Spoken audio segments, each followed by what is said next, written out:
বিসমিল্লাহির রহমানির রহিম।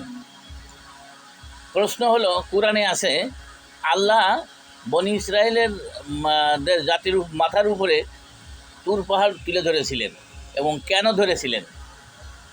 উত্তর, আল্লাহ বনি ইসরায়েল জাতিকে অত্যাচারী ফেরাউনের কবল থেকে মুক্তি দেন, তাওরাত কিতাব দান করেন, মৃত্যু দিয়ে আবার তাদেরকে জীবন দেন, বেহেশতি খাবার মান্না সালুয়া দেন, পাথর থেকে পানি দেন, ভূমি উৎপন্ন খাবার সবজি, কাকড়, রসুন, মসুর, পেঁয়াজ ইত্যাদি দিয়েছিলেন। অর্থাৎ তারা যা চাইলো তাই তাদেরকে আল্লাহ দিলেন।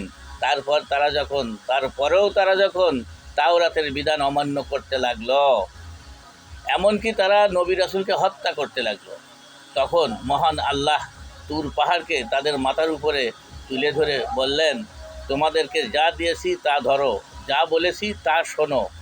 এইভাবে আল্লাহ ভয় দেখিয়ে তাদের থেকে আমল করার অঙ্গীকার আদায় করে নিলেন। আশা করি বুঝতে পারছেন। আসসালামু আলাইকুম ওয়া রাহমাতুল্লাহ।